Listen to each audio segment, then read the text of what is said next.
over 600,000 people go missing in the United States each year. Tens of thousands remain mysteriously missing. Welcome, everyone. Hi, everyone. Today, our case is Ashley Loring Heavyrunner. She's a 20-year-old. Well, she was 20 when she went missing, and she went missing in Browning, Montana, which is on the Blackfeet Reservation. Mm-hmm. She's about 5'2", 90 pounds, and she has brown hair and brown eyes. And there is notes that she had a scar on the top of her hand. Right. She was living up in Browning, going to Blackfeet Community College, and when she went missing, it was summer break because the college ended about mid-May. And so she was reported to be out with friends, and they had gone up to the St. Mary's area, which is a recreational area about 20 miles north of Browning, 25 miles north of Browning. You know, her sister Kimberly has done a lot of searching for her. She was living in Missoula, Montana at the time, which is about 4 hours south of the reservation. And she ended up moving, didn't she? She ended up moving up to the reservation to search for her sister. She quit her job. She had a job at a senior center working with senior citizens, and she thought she would be looking for her for 4 days, and now it's gone on since June of 2017. So a little over a year. Yeah, and Kimberly was in Africa at the time on vacation, so her missing, you know, they kept moving the date she went missing. Yeah, because she had talked to her on the phone, and then they saw that she was on Facebook a day after that. So it's kind of hard to say when the exact date is. Right. The family last saw her on June 5th of 2017, but then, like you said, she talked to her on the phone on June 6th, and then supposedly went on Facebook June 8th. Yeah, which is kind of hard to say. Anyone can really log into Facebook and, you know, but talking to her, that's a big one on June 6th. So she had talked to her on the phone. Yes.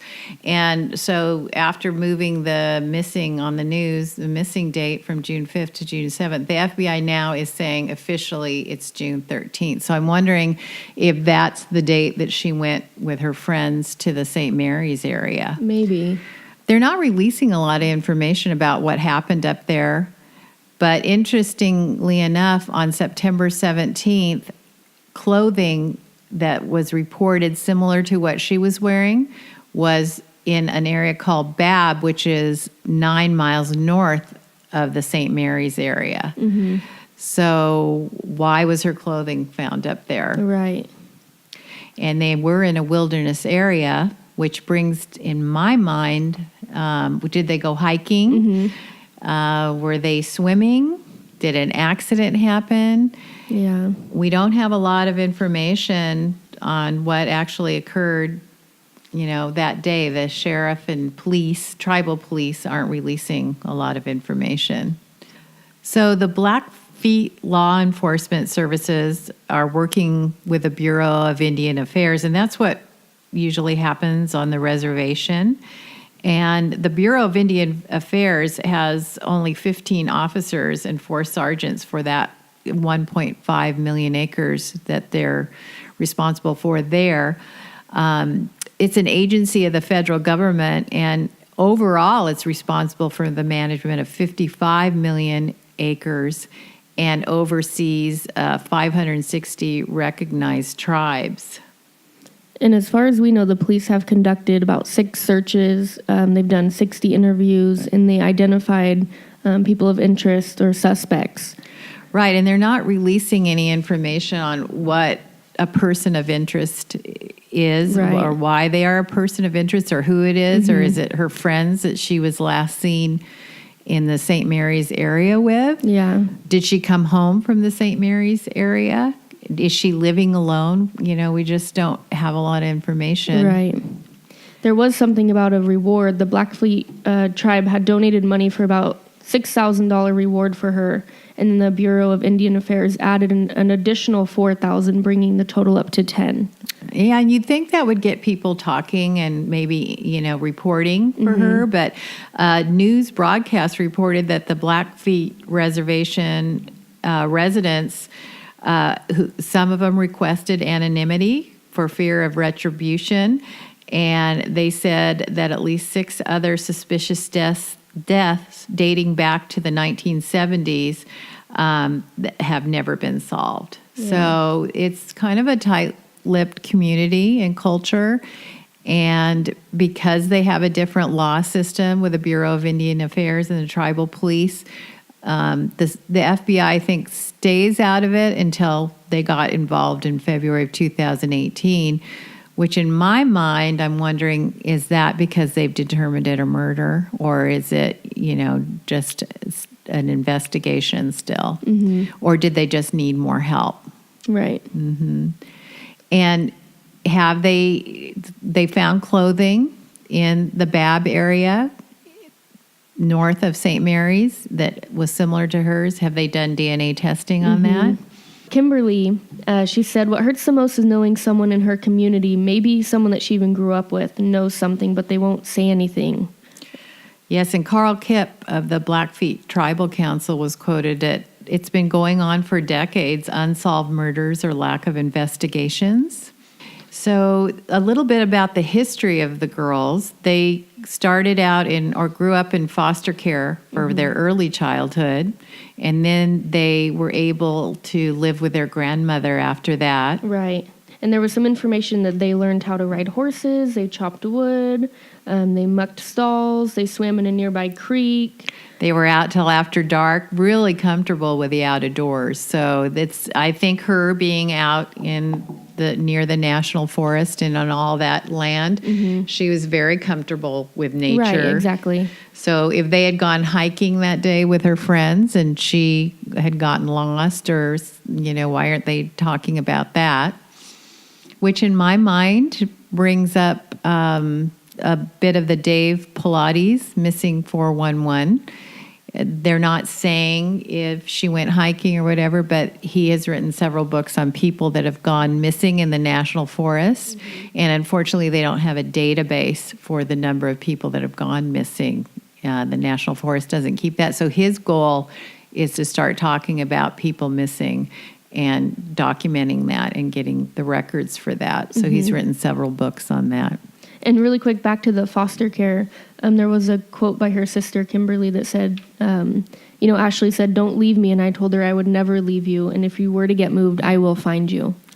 Thus the energy for her conducting all those searches with walkie-talkies and such in the rural area, mountainous areas. So, and I imagine when winter comes, they can't do a lot of searching because of the snow level in the national forest there. So her grandmother said that Ashley loved writing poetry, and besides the horseback riding, she just loved the rumble of distant storms. And her mother is quoted as saying she wasn't scared of anything. So she was tiny, a small little thing, but she wasn't scared of anything. So we mentioned that Ashley attended Blackfeet Community College, and it's interesting, one of her teachers, Anita Lucchesi, created a database of missing and murdered Indigenous women in 2015. That database now has about 2,500 people on it. And I find it interesting that was her teacher. There's also something that Kimberly had said that, as soon as Ashley went missing, law enforcement had helped search the mountains, but now when she calls them, they rarely even show up. Right. So statistically, there's up to 300 Indigenous women that are killed or disappear every year in the U.S. and Canada. But actually, the real number is not known. So this database that Anita created, her former teacher, should help, get that awareness out there.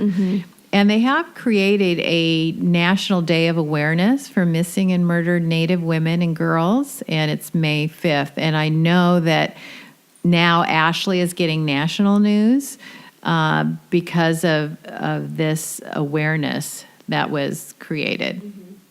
There was also a brother and sister, Ivan and Ivy McDonald, who had created a documentary called When They Were Here.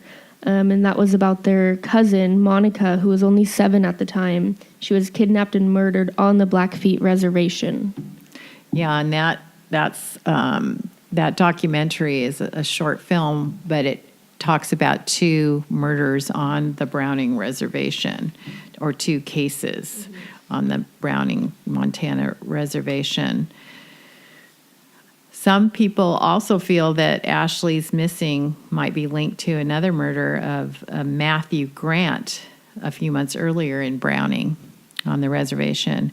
And Matthew's cousin, Tara Walker Lyons, says we need to increase connection between the federal government and the tribal government. So as far as we know, Kimberly to this day is still looking for her sister, Ashley. Mm-hmm. There was a quote by Kimberly, "I don't want to be an 80-year-old woman searching these mountains with my grandchildren, but there's no choice because if I give up, who's going to look for her?" Very sad. You know, this case leaves us with more questions than answers, really. And I don't know if it's the lack of information that's being released by the sheriffs, but even looking on accounts from her sister and what Facebook activity we could get into, we weren't ever actually sure if she was living by herself or if she was living with roommates or her grandmother. Right. And the reason that that's confusing is because she really wasn't reported missing, several dates there were. So if she didn't have a roommate and was living on her own, then that might be the reason for that. I just keep going back to the day that she was with friends. It's kind of odd. How many friends was she with? Was That it just seems 1 or like 2? There's an answer there. Yeah. That would be if she was in the St. Mary's area, which is 25 miles or so from her home in Browning, and then her clothes were found. What is going on with that? And let's get this case solved. Interview people, get tough on people if that's what needs to happen, because obviously Kimberly is frustrated with the fact that people aren't talking. Exactly. In a very tight-lipped community. Well, when you have, back to the group of friends, if they're all out, it's summertime, they're all out hiking or having fun, and they come back without someone, there's obviously something that happened at that time period, And if she was living alone, then they're not accountable for that because nobody saw her missing. Yeah. If it was an accident that happened, then talk about that. If something went amiss, talk about that. And are the FBI going to do DNA on the clothing now? Right. And see if that was hers and what happens with this case. But the good news is that it has gone to national awareness, and her face has been one of the poster children of missing Native American women. So there's some good that has come out of this. Right. So if anyone has any information, you can contact the Blackfeet law enforcement. Their phone number is 406-338-4000. Or you can contact the FBI, who are now involved since February of 2018. And we'll also have this number and information on our Instagram page, which is Mysteriously Missing. And we'll post some pictures and maps so you guys can kind of find out a little bit more about her. Yeah, and let's hope this case gets solved. Yeah. Thank you. Thank you.